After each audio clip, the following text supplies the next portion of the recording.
আপনাদেরকে বুঝাই পরিস্থিতির জটিলতাটা, ভয়াবহতার পরিস্থিতি শুধু আমি এবং আপনি না, আমাদের গোটা দেশবাসী যত মুসলমান আমরা এই ধরনের তাগুতি শাসনের অধীনে আমরা থাকি, আমরা ইমানের দিক থেকে একটা জটিল পরিস্থিতির সম্মুখীন আছি।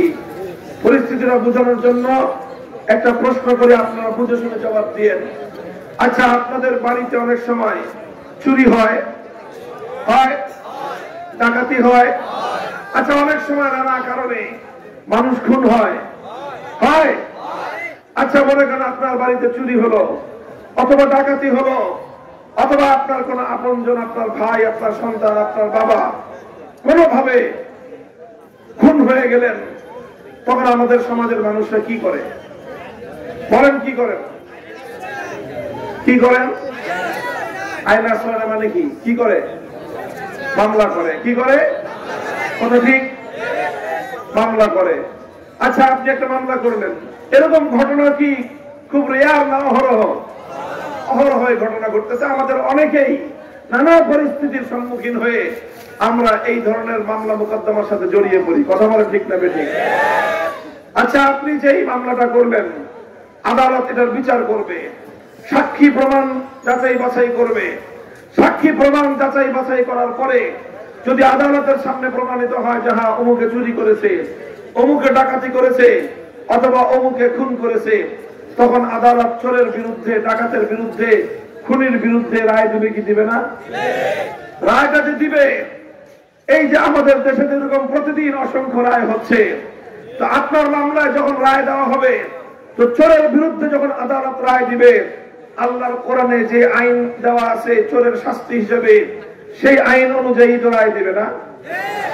হ্যাঁ, আমাদের দেশে যেই রায় দিবে আদালত, এটা কি কোরআনের আইন অনুযায়ী দিবে? ডাকাতের বিরুদ্ধে যেই শাস্তি দিবে কোরআনের আইন অনুযায়ী দিবে? খুনির বিরুদ্ধে যেই শাস্তি দিবে কোরআনের আইন অনুযায়ী দিবে? তাহলে কোন আইন অনুযায়ী দিবে বলেন? কোন আইন?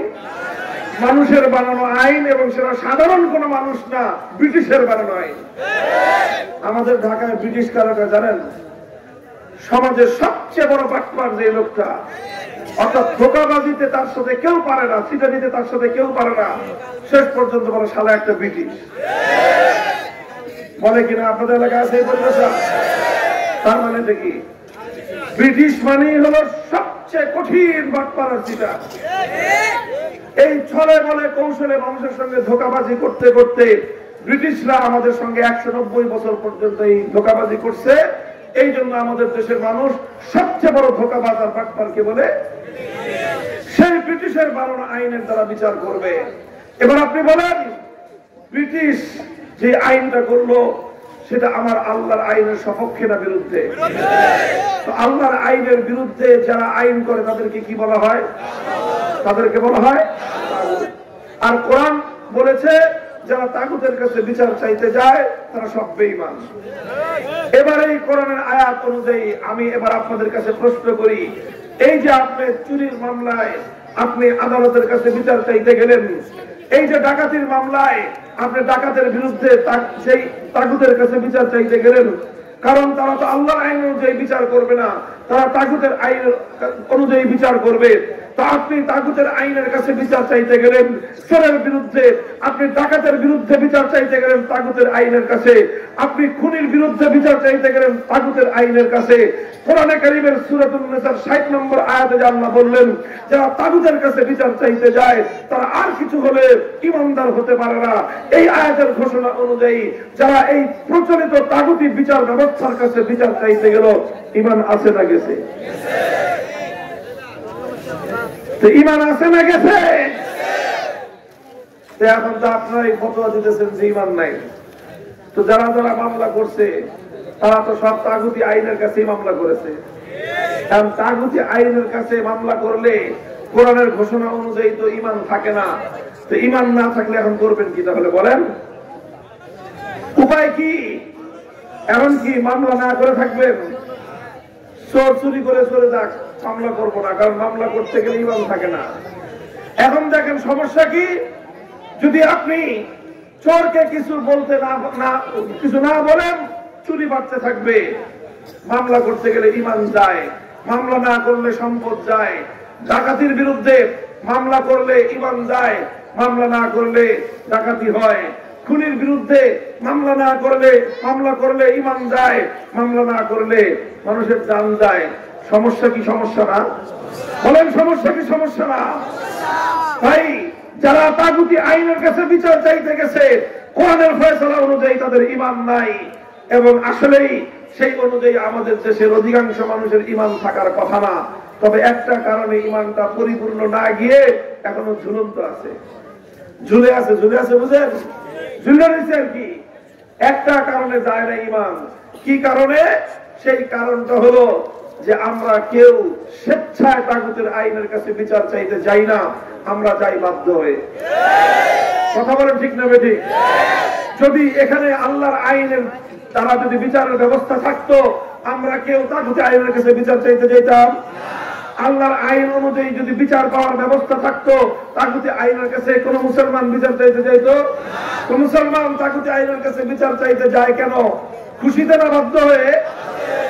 বাধ্য হয়ে যেহেতু যায়, এই জন্য ঈমান যায় নাই, ঈমানটা এখনো ঝুলে আছে। কিন্তু কথা হলো, ঈমান এইভাবে ঝুলে থাকবে কয় বছর? ঈমানটা এইভাবে ঝুলে থাকবে কয় বছর? কোরআনে কারীমের সূরাতুল মায়েদার মধ্যে আল্লাহ পাক রব্বুল আলামিন বলেছেন, হুররিমাত আলাইকুমুল মাইতাতু ওয়াদ-দামু ওয়া লাহমুল খিনজিরি ওয়া মা উহিল্লা বিহি লিগাইরিল্লাহ ফামান ইসতুররা গায়রা বাগিন ওয়া লা আদিন ফালা ইসমা আলাইহি ইন্নাল্লাহা গফুরুর রহিম। মরা গরুর গোশত খাওয়া হারাম, মরা গরুর গোশত খাওয়া, কুত্তার গোশত খাওয়া, শুয়োরের গোশত খাওয়া। তবে এই সকল হারাম গোশত যদি কোনো মানুষ এমন অবস্থায় পড়ে যায়, জীবন বাঁচানোর জন্য হারাম খাদ্য ছাড়া কোন হালাল খাদ্যের ব্যবস্থা তার কাছে নাই, সে কোনো ব্যক্তি যদি এমন একটা সংকটাপন্ন অবস্থায় পড়ে যায়, তার সামনে কোনো হালাল খাদ্য নাই, আছে শুধু মরার গরুর গোশত, অথবা আছে শুধু কুত্তার গোশত, অথবা আছে শুধু শুয়োরের গোশত। এখন এমন যদি কারো অবস্থা হয়ে যায়, এই গোশত না খেলে তার জীবন রক্ষা করা যাবে না, সেই অবস্থায় জীবন রক্ষা করার জন্য হারাম খাদ্য খাওয়া যায়। কথা বলেন ঠিক না বেঠিক? এটা কোরআনে কারীমের সূরাতুল মায়েদার মধ্যে আল্লাহ বলেছেন যে একান্ত বাধ্য হয়ে জীবন রক্ষা করার জন্য যদি কেউ সামান্য পরিমাণ হারাম গোশত খায়, হারাম খাদ্য খায়, তাহলে সেটা তার জন্য কি আছে? বৈধ আছে। কিন্তু এই যে জীবন রক্ষা করার জন্য যে কুত্তার গোশত খাবে, এই যে জীবন রক্ষা করার জন্য যে একজন শুয়োরের গোশত খাবে, মরা গরুর গোশত খাবে, কয়দিন খাবে? বলেন তো কয়দিন খাওয়া যায়? যতটুকু না খাইলে জীবন রক্ষা পায় না, ততটুকু পর্যন্ত খাওয়া তার জন্য জায়েজ। আর এর পরের সময়ের জন্য হালাল খাদ্য অন্বেষণ করা তার জন্য ফরজ। তুমি মরা গরুর গোশত খাইছো, খাইতেই থাকবা। কুত্তার গোশত খায়া জীবন বাঁচাইছো, কুত্তার গোশত খাইতেই থাকবা। শুয়োরের গোশত খেয়ে একবার জীবন বাঁচাইছো, শুয়োরের গোশত এখন বছরের পর বছর খাইতেই থাকবা। এইভাবে বছরের পর বছর হারাম খাদ্য খাওয়া আল্লাহ বৈধ করেন নাই, বরং হালাল খাদ্য সন্ধান করা, হালাল খাদ্য অন্বেষণ করাকে আল্লাহ পাক ফরজ করে দিয়েছেন। হালাল খাদ্যের যদি কোনোভাবে ব্যবস্থা না করা যায়, সেই ক্ষেত্রে সামান্য পরিমাণ হারাম খাদ্য গ্রহণ করার বৈধতা আল্লাহ দিয়েছেন। আচ্ছা, আমি আপনাদেরকে বলি, শুয়োরের গোশত খাওয়া, এটা খাইলে আমল নষ্ট হয়। কি হয়? হারাম খাবার খাইলে আমল নষ্ট হয়। কুত্তার গোশত খাইলে আমল নষ্ট হয়। মরা গরুর গোশত খাইলে আমল নষ্ট হয়। তাগুতের কাছে বিচার চাইলে ঈমান নষ্ট হয়। বুঝেন না এই কথা? তাহলে কুত্তার গোশত খাওয়া বড় অপরাধ না তাগুতের কাছে বিচার চাওয়া বড় অপরাধ? শুয়োরের গোশত খাওয়া জঘন্য অপরাধ, জঘন্য গুনাহ না তাগুতের কাছে বিচার চাওয়া জঘন্য গুনাহ? তাগুতের কাছে বিচার চাওয়া 1000 বার শুয়োরের গোশত খাওয়ার চেয়ে জঘন্য গুনাহ। সেই শুয়োরের গোশত যদি কেউ জীবনে বাধ্য হয়ে খান, তাও তো কেউ একবারের বেশি 2 বার কেউ খাইতে রাজি না। কথা বলেন ঠিক না বেঠিক? অথচ আমরা তো বলি যে বাধ্য হয়ে তাগুতের বিচার কাছে যাই, তাগুতের কাছে বিচার চাইতে যাই বাধ্য হয়ে। আজ বাধ্য হয়ে কত বছর চাইতে যাচ্ছি? 190 বছর ব্রিটিশের আমল গেল, 24 বছর পাকিস্তানের আমল গেল, 54 বছর বাংলাদেশের আমল গেল, 268 বছর পর্যন্ত আমরা মুসলমান একই কথা ইমানের বিরুদ্ধে গিয়ে তাগুতের কাছে বিচার চাইতে যাচ্ছি, সেটা আমার এবং আপনার ইমান ধ্বংসের কারণ। কিন্তু এরপরেও 268 বছরেও আমাদের হুঁশ ফিরে নাই। প্রশ্ন হলো কবে ফিরবে? 268 বছর পর্যন্ত কুত্তার গোশত খায় জীবন বাঁচাইতেছ, আর কবে তোমরা হালাল খাদ্য খাবা? ভাই, এই পরিবেশ, এই পরিস্থিতি পরিবর্তন করার দরকার আছে না নাই? বলেন দরকার আছে না নাই?